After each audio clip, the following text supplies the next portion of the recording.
জয় মা। শ্রী শ্রী মায়ের স্মৃতিকথা থেকে আমাদের পাঠ চলছে শ্রী সারদা মা ও গুরু, পৃষ্ঠা সংখ্যা 82 থেকে 84।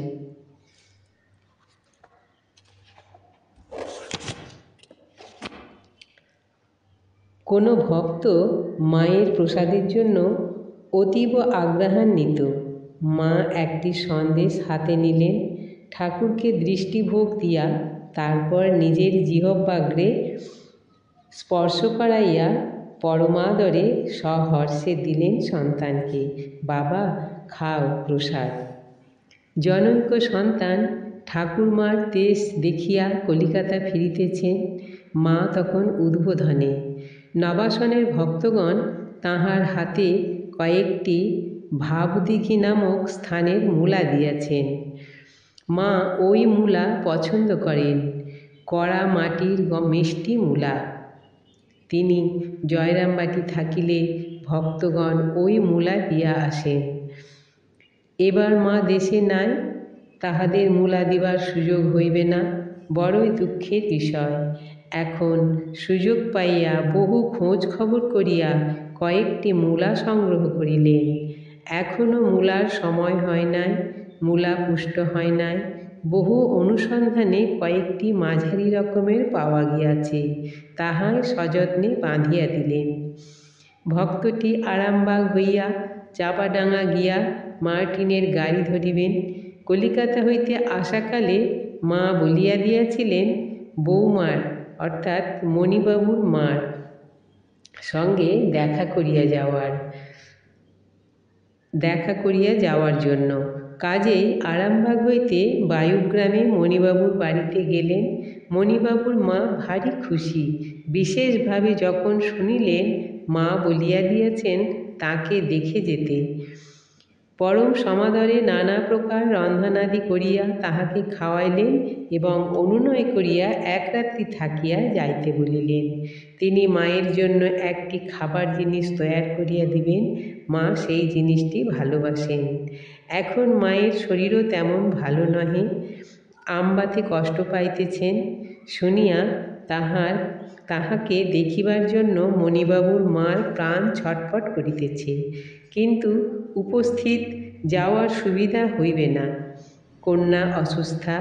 তাই মায়ের জন্য তাহার হাতে কিছু পাঠাইলেন। মায়ের জিনিস নেওয়া ভাগ্যের কথা। তিনি পরমানন্দে পূর্ব পরিচিত বন্ধু মণিবাবুর সঙ্গে ঠাকুরমায়ের প্রসঙ্গে রাত্রি কাটাইয়া পরদিন সকালেই বাহির হইলেন। যাইবার সময় মণিবাবুর মা অতি সন্দর্পণে খুব ভালো করিয়া বাঁধা একটি বিস্কুটের টিন দিলেন। তিনি সন্ধ্যার সময় উদ্বোধনে উপস্থিত হইয়া দেখেন মা বিছানায় শুইয়া আমবাতে কষ্ট পাইতেছেন। সেবিকা ঔষধ মালিশ করিতেছেন।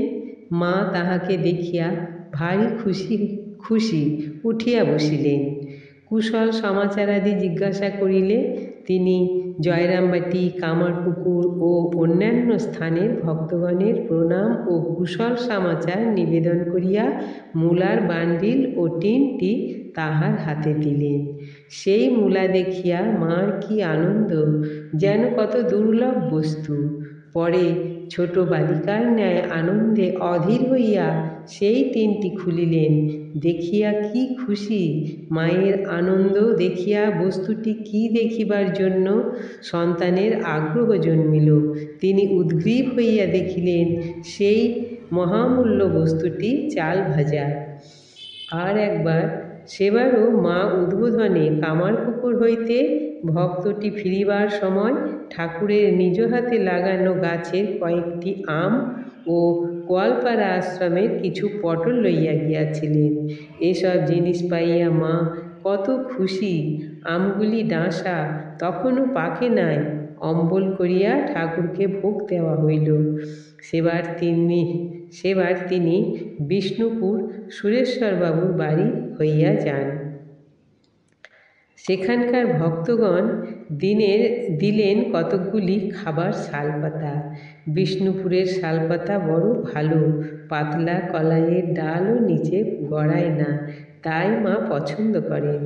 ভক্তদের দেওয়া জিনিস পাইয়া মার এমনই আনন্দ যে কোনো শিশু যেন পুতুল কিংবা মোয়া পাইয়াছে। এই সকল তুচ্ছ জিনিসে তাহার এত সন্তোষ, আর কত মূল্যবান জিনিসের দিকে তিনি লক্ষ্যও করেন না দেখিয়া অনেকের বিস্ময় জন্মিত। মাও বলিতেন, জিনিসের কি আর দাম, যে দেয় তার প্রাণের টান, ভক্তি তো দেখতে হয়। আজ এই পর্যন্তই। জয় মা।